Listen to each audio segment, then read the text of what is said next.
Hello, welcome back to my channel. Antoinette here. I couldn't think of much to do, so I am kind of copping out a little bit. I'm sorry, but I've decided to try out the 25 more wacky questions in a VR to Lisa and Peggy Papez, as it was them that started this one. And they have a previous video with 25 wacky questions, so this is 25 more. I didn't do the first one, but it was quite fun to watch people's answers, and I did enjoy watching Amethyst Ascension do this one as well. And she asked or suggested she'd look forward to my answers. I don't think they're going to be as entertaining or interesting as other people's, but let's have a look and see. So you've got something visual to look at while we do these 25 questions. I just thought I'd run a side-by-side of the Oneness Tarot by Robyn Voisey and the Tarot of the Cosmic Seed, both available on Etsy through the sellers' independent Etsy shops.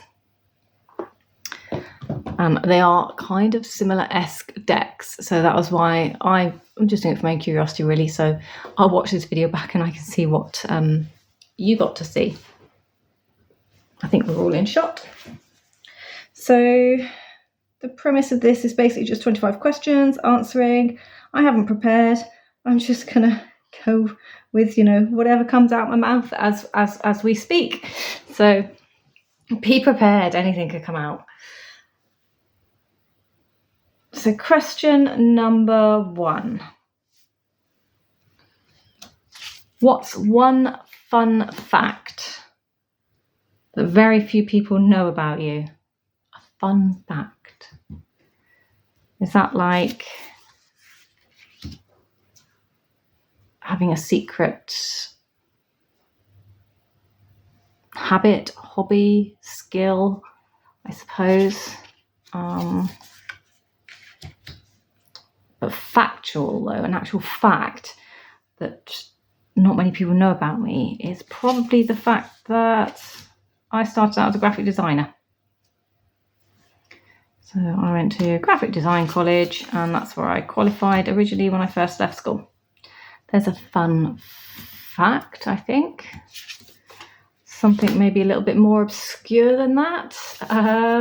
Wow, this is actually a really hard one to answer. I'm not going to lie to you. I like making tea. It's not really a fun fact, is it? There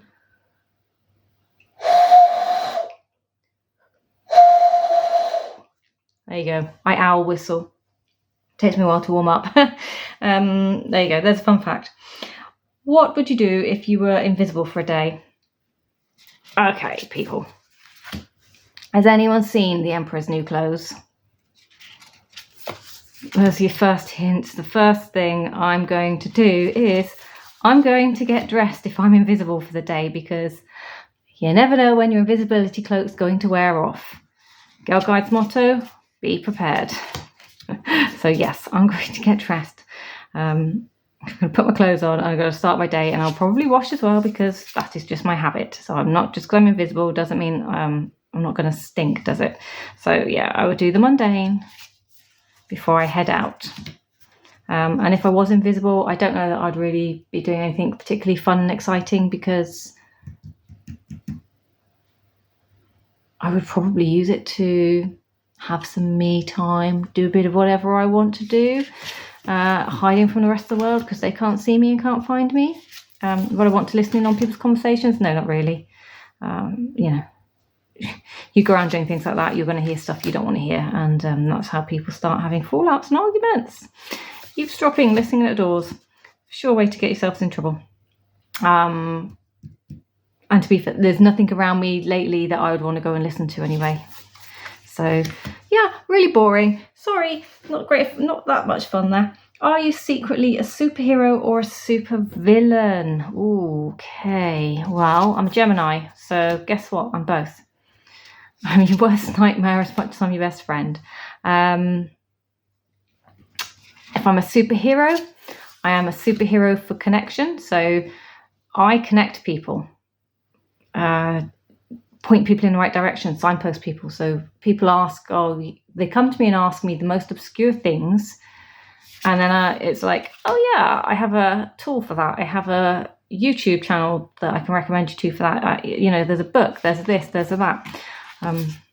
Oh, you've got a burn on your arm. Here, I've got some aloe vera you can use for that. Here, have a fresh aloe vera leaf. So yeah, I'm kind of that type of person. If I'm a superhero, so a super connector to people.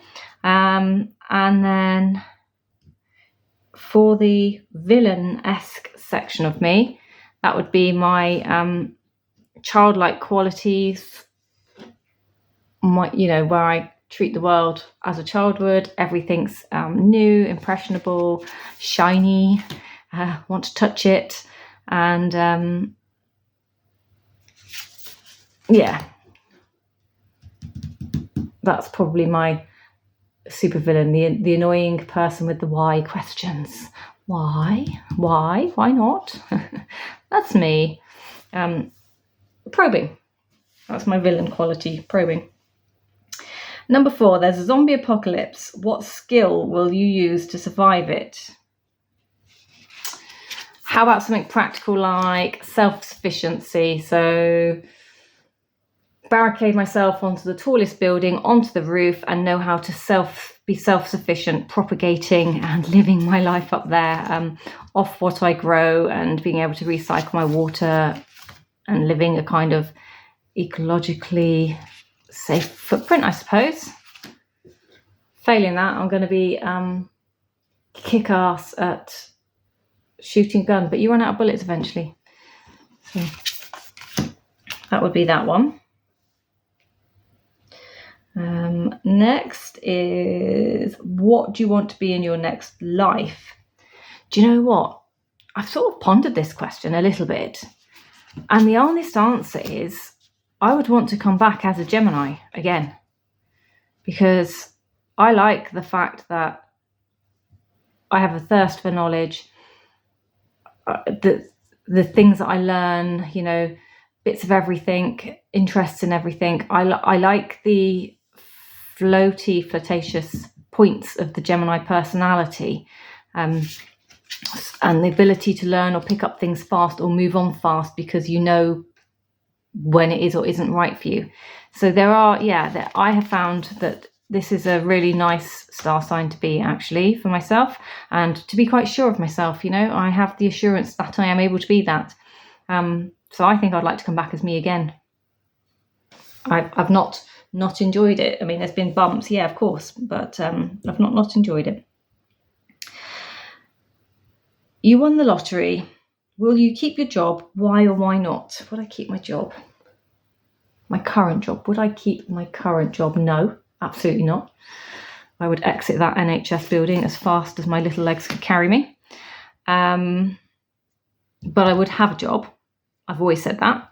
And I've always said that I would like to, there's 2 things I'd like to do.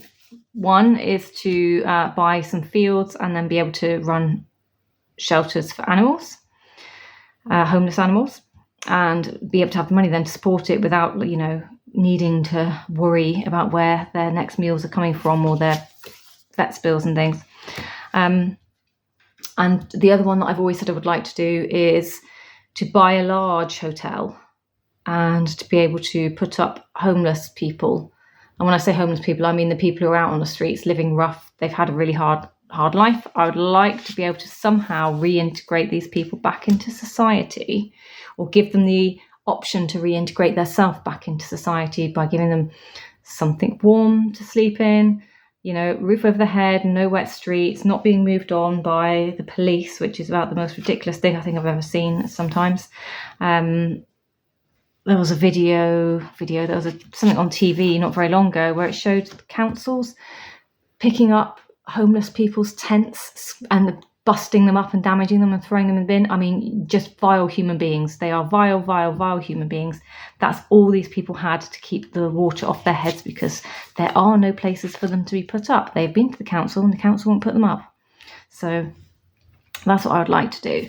And then with that, I would like to be able to maybe put some facilities into those hotels and allow them to, learn a few skills, get themselves back on their feet. And then obviously they've had that shoe in, and then they should be able to progress and want to move on. That's my ideal world anyway. What fun thing did you do this week? Okay, I had coffee this morning with Lady Cobweb. That was quite fun. You know, put the worlds to right. That's always fun, isn't it? And I'm sure you can guess there would have been an awful lot of tongue-in-cheek there between us. How many times do you hit the snooze button before getting up? Once. Actually, it's not even what I'd call snooze.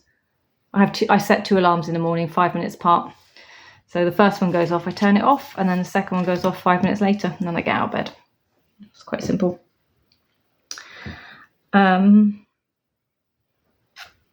Good morning. Don't talk to me until the coffee starts working. Oh no, God, I'm a morning person. I can't stand those grumpy-assed morning people.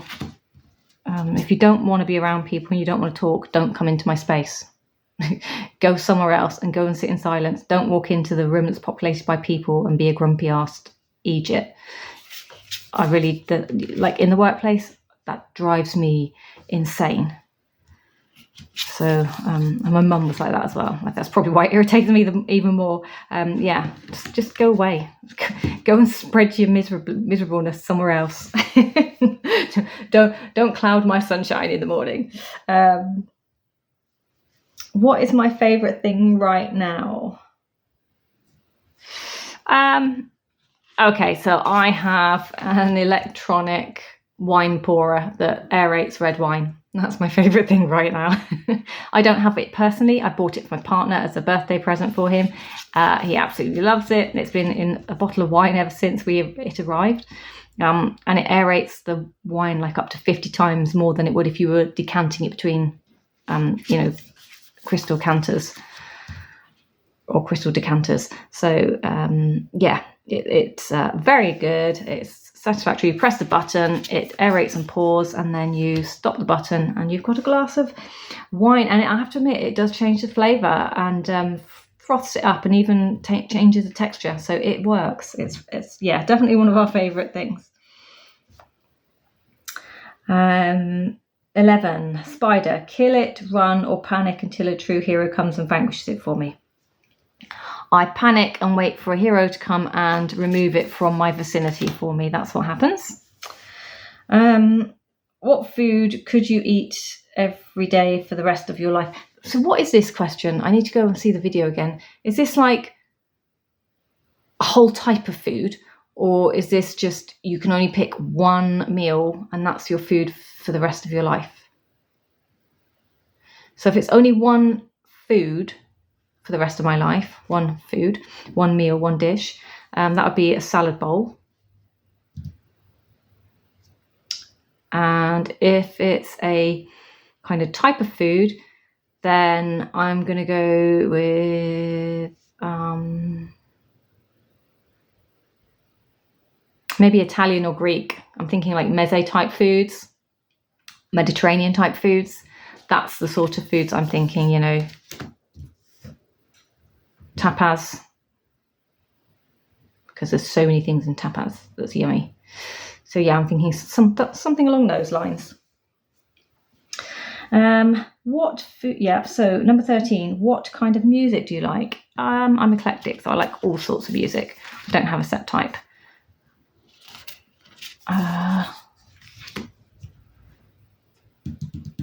Current favourites.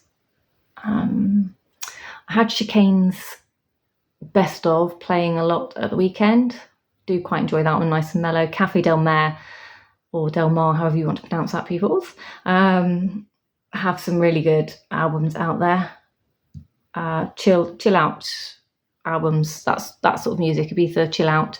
Those are some of my favourites at the moment. That's on my current.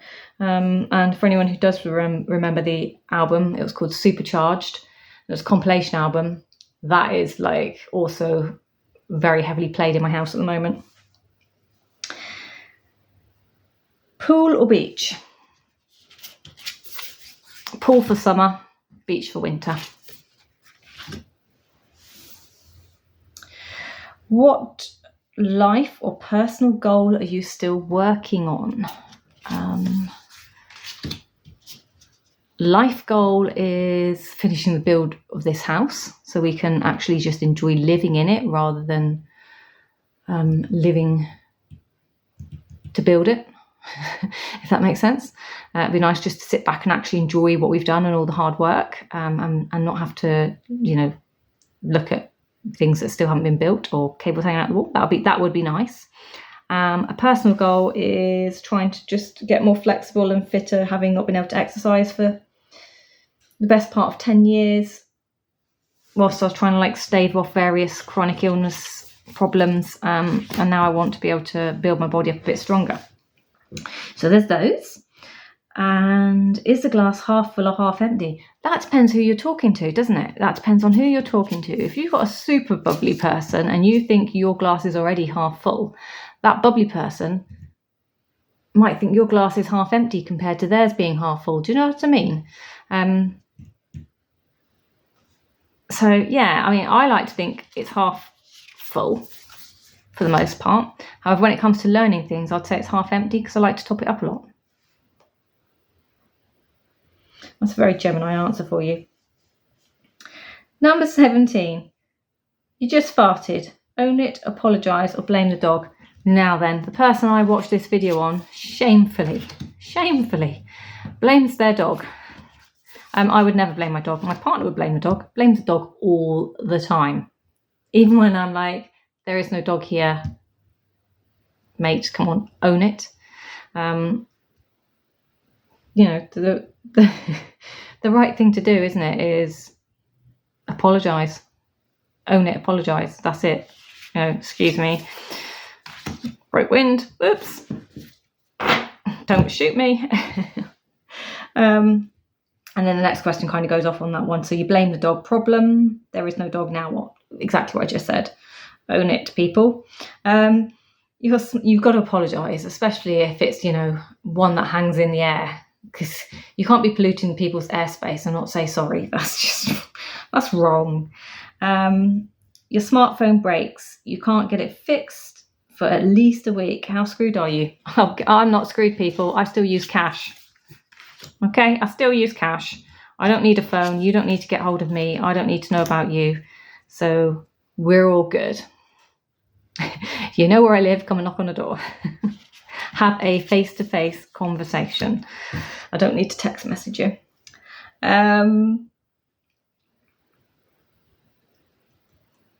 Aliens have just landed. They're friendly. What's the first question you want to ask them? Honestly, why this planet? Looking around at it right now and the state it's in, why this planet? Why? Why have you come back? Were you here before? Why have you chosen to come back? Are you going to help? I'm new to Earth. Explain tarot to me in 5 words or less. Explain tarot to me in 5 words or less. Or to you in 5 words or less.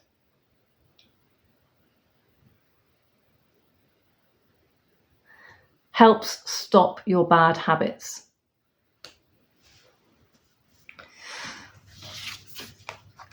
There we go. Number 22. The need for sleep has been cured. What are you doing with those extra 8 hours? Those extra 8 hours. I'm going to do some meditation because I can't fit it all in my working day. So I'm going to do some meditation. I'm going to do some stretching. I'm going to do some reading. And I'm going to do some soaking in the bath. How about that? I'm going to keep it for me. I'm not going to share it. 23. Text message. LOL, am I right? Or proper sentences only, please.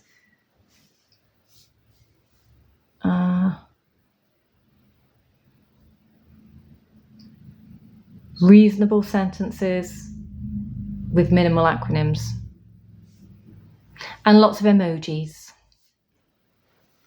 Because pictures speak 1,000 words. 24. Favourite way to spend a day off? I need to chill. Okay, so my days off, I need to chill. So I spend some time with the dogs, curled up on the sofa. I do a little bit of journaling, a little bit of tarot. When it's sunny on my day off, I like to sit in the garden, potter around the garden for a bit. So just quiet. I need quiet and space because my job involves a lot of people and I just need to not people on my days off. And say one thing nice about yourself. That's a hard one as well, isn't it? Okay, I mean, the best thing I think I can think to say about myself is I am unique. And I quite like that about myself. I am a unicorn, or yeah, I'm unique. And that's one of the best ways to be. So there we go. There's my 25 more wacky questions from Lisa and Peggy. So if you want to see the original videos, I will remember to link them down below. Take a look. And in the meantime, I hope you enjoyed looking through these decks and listening to my nonsense. I look forward to seeing yours. Take care. Bye.